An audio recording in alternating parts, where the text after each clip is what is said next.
इस मूवी की कहानी शुरू होती है एंटीगुआ मेक्सिको से, जहां एस्ट्रोफिजिसिस्ट जेन फस्टर अपनी टीम के साथ एक अजीब सी रंगीन रोशनी का पता लगा रही होती है। उसके साथ है उसकी असिस्टेंट रेसी और प्रोफेसर एरिक सेल्विक। जैसे ही वो इस रोशनी को देखते हैं तो अचानक से एक स्ट्रोम आ जाता है और इस स्ट्रोम से यानी कि इस तूफान में से एक बंदा निकल के उनके व्हीकल से टकरा जाता है और ये बंदा पूरा नेकेड होता है।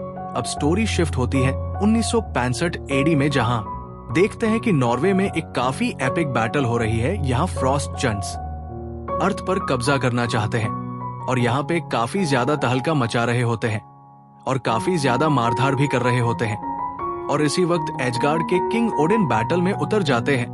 मूवी में हमें 9 रेल्स के बारे में भी बताया गया है, जिनमें से एक रेल्स होती है योट आइम, जो फ्रॉस्ट जांच का घर होता है और उन्हें साथ क्लैश करता है।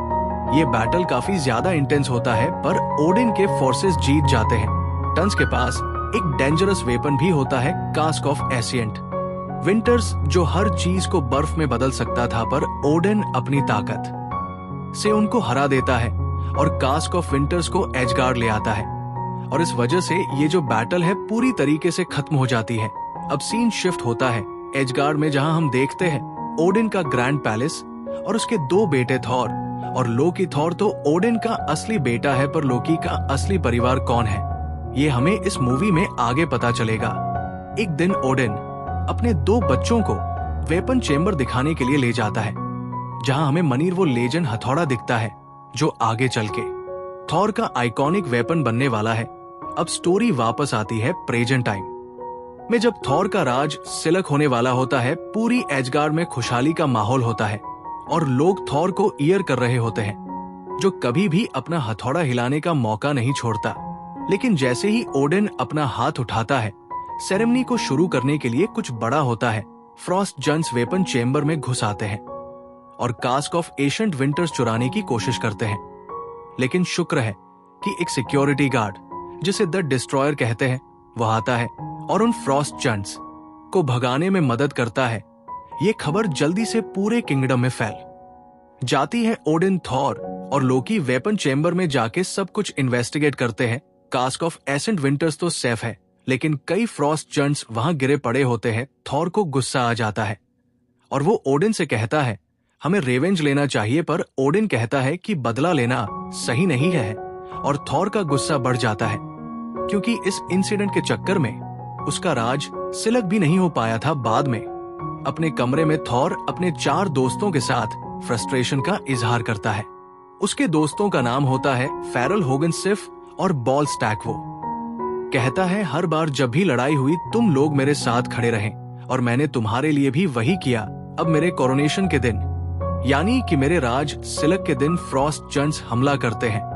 क्या हमको जवाब नहीं देना चाहिए? और थॉर के इतना कहते ही उसके सारे के सारे दोस्त उसके साथ मिल जाते हैं। सब के सब यूटनहैम जाने के लिए तैयार हो जाते हैं। लेकिन एजगार्ड और यूटनहैम के बीच सिर्फ एक ही बंदा खड़ा होता है, जो कि होता है बायफ्रॉस्ट का कीपर, जिसका नाम है हेमडाल, जो ओडिन का लॉयल है और वही एकमात्र बंदा है जो कि हो फंड शॉट से, यानी कि हो फंड तलवार से बायफ्रॉस्ट का पैसेज खोल सकता था। लेकिन थॉर के कहने पर हेमडाल अपने सॉर्ड से सबको डनहैम भेज देता है। जैसे ही वो वहां पहुंचते हैं, एक अजीब सी खामोशी उन्हें घेर लेती है। फिर थॉर अपनी ऊंची आवाज में ऐलान करता है तुम सब में इतनी ही हिम्मत है, जैसे ही मैं यहाँ आया तुम सब छुप गए। बस तभी यूटन किंग लोफी आ जाता है और कहता है तुमने यहाँ आके बहुत बड़ी गलती की है।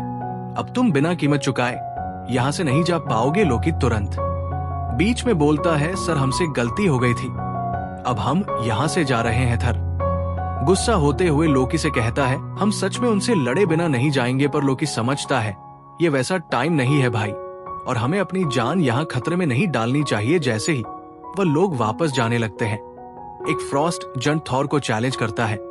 जैसे ही उसका गुस्सा बढ़ता है, वो अपनी थंडरस पावर से फ्रॉस्ट जंट को उड़ा देता है।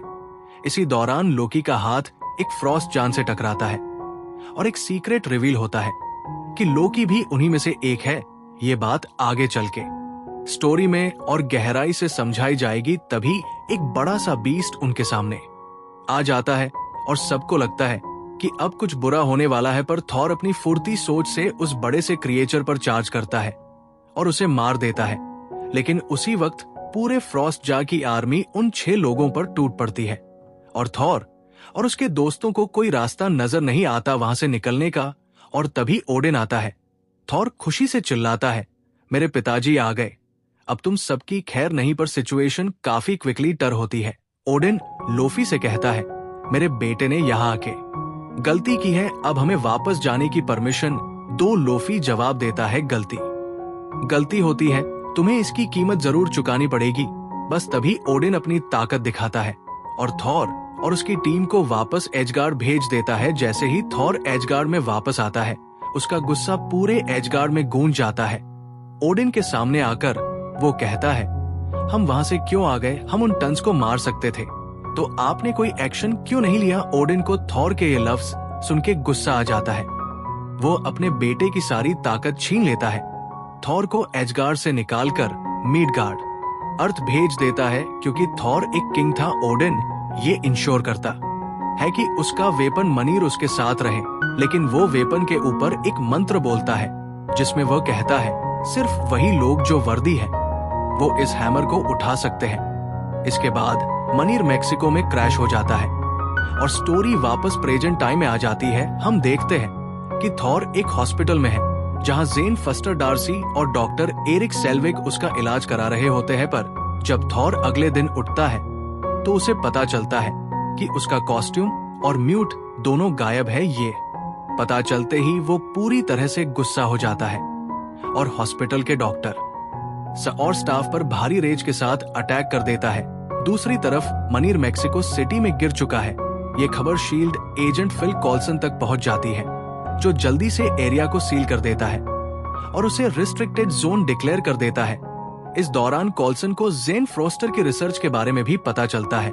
वो जेन के घर जाता है और उसका रिसर्च डाटा और एक जरूरी किताब जब्त कर लेता है। जेन कॉल्सन से पूछती है, आप ये सब क्यों कर रहे हो?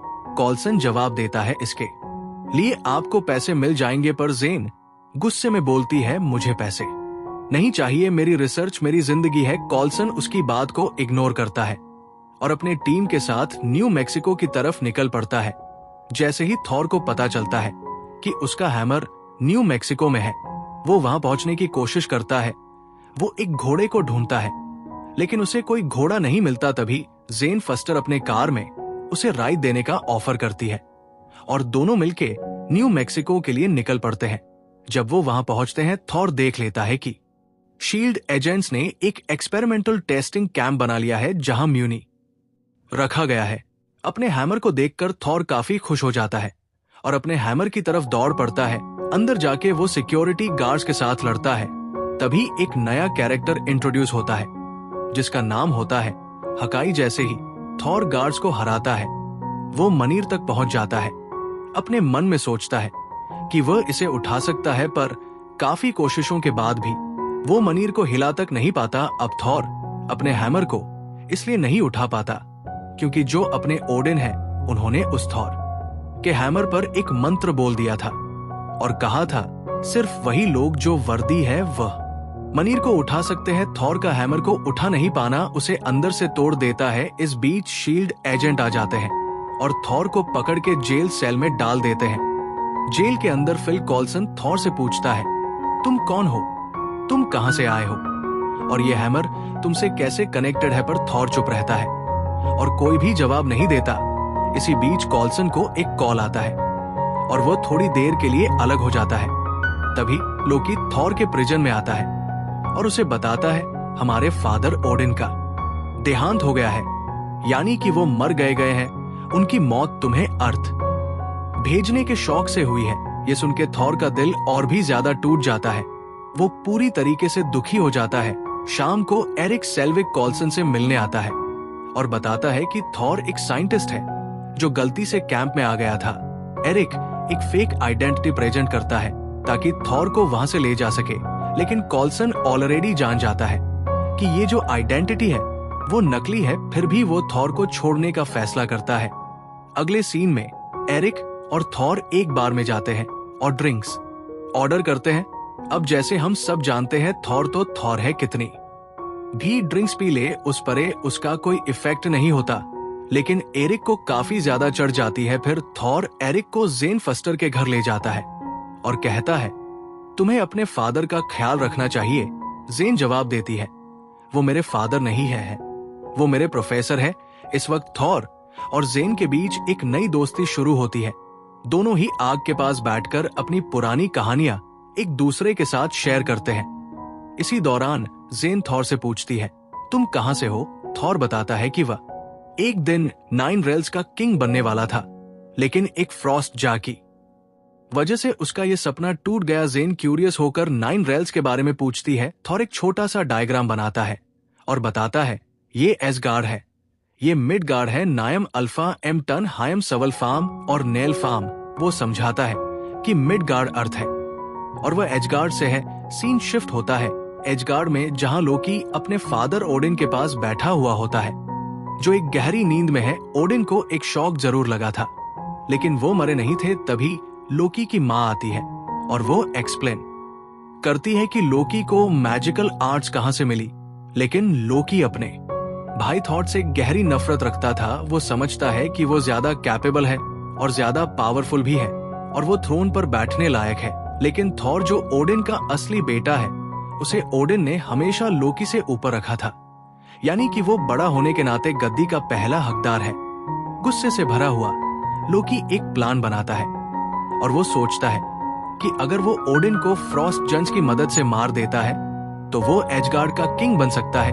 अपने प्लान को एग्जीक्यूट करने के लिए वो वेपन चेंबर में जाता है और कास्क ऑफ इंसेंट विंटर्स चुरा लेता है और इसको लेकर वो सीधा योडहैम की तरफ बढ़ने लगता है। हेमडाल, जो ओडिन का वफादार है, वो कभी भी बिना ओडिन के इजाजत के बाय फ्रॉस्ट का यूज नहीं करने देता। बाय फ्रॉस्ट को चलाने के लिए लोकी कास्क ऑफ एशियंट विंटर्स का इस्तेमाल करता है और हेमडाल को फ्रीज कर देता है और फिर उसकी तलवार चुरा लेता है और बाय फ्रॉस्ट खोल के यूटनहैम की तरफ निकल पड़ता है। यूटनहैम पहुंचकर लोकी एक डील प्रपोज करता है। अगर फ्रॉस्ट जंट ओडिन को मार डालते हैं तो वो उन्हें मिडगार्ड दे देगा। फ्रॉस्ट जंट ये डील मान लेते हैं और लोकी एसगार्ड वापस आ जाता है और लोकी पूरी तरीके से कॉन्फिडेंट है कि उसका प्लान काम कर जाएगा। थॉर के दोस्त जल्द ही समझ जाते हैं कि लोकी कुछ बड़ा करने वाला है। वो लोग तुरंत उससे बात करने जाते हैं और पूछते हैं, लोकी तुम क्या प्लान कर रहे हो? तुम्हें क्या लगता है हमें तुम्हारे यूटनहैम जाने और आने का कुछ पता नहीं चल पाएगा?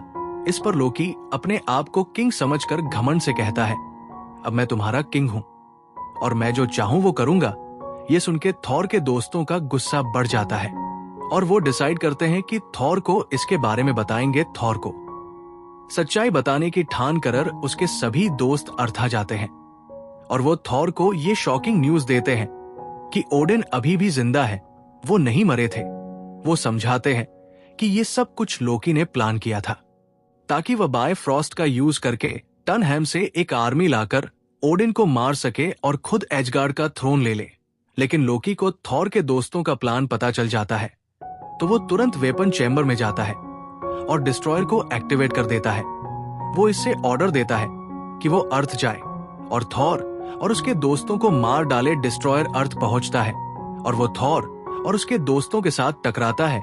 सब मिलकर उससे लड़ते हैं, लेकिन डिस्ट्रॉयर का उरू मेटल उसे इतना पावरफुल बनाता है कि वो सब मुश्किल में पड़ जाते हैं। फिर एक मोमेंट ऐसा आता है जब था और हिम्मत दिखाता है और डिस्ट्रॉयर को चैलेंज करते हुए कहता है, मुझसे बदला लेना चाहते हो तो मेरे दोस्तों को मत छूना, बस मुझसे ही लड़ना। लेकिन अब जब थॉर के पास अपनी पुरानी पावर्स नहीं है, वो बस एक ह्यूमन फॉर्म में है।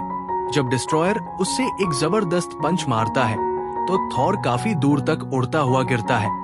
ये सैक्रिफाइस करने की वजह से थॉर अपना हैमर वापस पा लेता है, क्योंकि वह अपने दोस्तों को बचाने के लिए आगे बढ़ता है और डिस्ट्रॉयर से सामना करता है। उस मोमेंट में थॉर को अपनी पूरी पावर्स मिल जाती है। अब वो पूरी तरीके से ट्रांसफॉर्म हो जाता है और डिस्ट्रॉयर को एक धमाके के साथ जमीन पर गिरा देता है। अब थॉर और उसके सारे दोस्त वापस एजगार्ड जाने की सोचते हैं ताकि वो लोकी का सामना कर सके। अब सीन शिफ्ट होता है और हम देखते हैं कि जो हेमडाइल है वो बर्फ में जमा हुआ है और उसके आसपास 2 फ्रॉस्ट जन खड़े हुए हैं।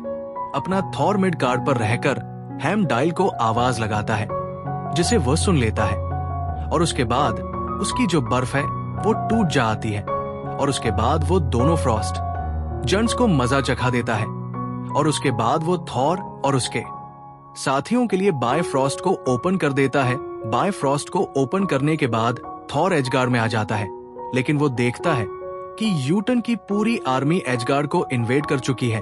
फिर सीन शिफ्ट होता है ओडिन पर, जहां हमें दिखाया जाता है कि जो यूटन का किंग है यानी कि लोफी, वो ओडिन पर अटैक करने वाला होता है, लेकिन इतने में ही लोकी पीछे से आके योट के किंग को मार देता है और इससे वो ओडिन को ये दिखाना चाहता था कि जो थॉर है वो सिंहासन पर बैठने के लायक नहीं है। सिंहासन के बैठने का सही हकदार लोकी है और इसीलिए उसने ये डबल गेम खेला। उसके बाद लोकी बायफ्रॉस्ट के पास आता है ताकि वो हाई कमांड को एक्टिवेट कर सके और टनहैम के पूरे रेल्प को एक बीम में बर्बाद कर सके। तब थॉर उसे रोकने के लिए बिल्कुल वक्त पर आता है। लोकी अपनी डिवाइन पावर्स और मैजिकल एबिलिटीज का यूज करके थॉर से लड़ता है। थॉर, जो काफी गुस्सा हो चुका है, लोकी को धमकी देता है कि अगर उसने अपना प्लान नहीं रोका तो वो पूरा बायफ्रॉस्ट तोड़ देगा। थॉर अपने हैमर को बायफ्रॉस्ट के मेन ब्रिज पर मार देता है जिससे वो ब्रिज टूट जाता है और पूरा रास्ता कट जाता है। वो बीम जो यूटनहैम पर गिरने वाली थी वो रुक जाती है, लेकिन इस धूम धमाके के बीच थॉर खुद को ब्रिज से गिरते हुए पाता है।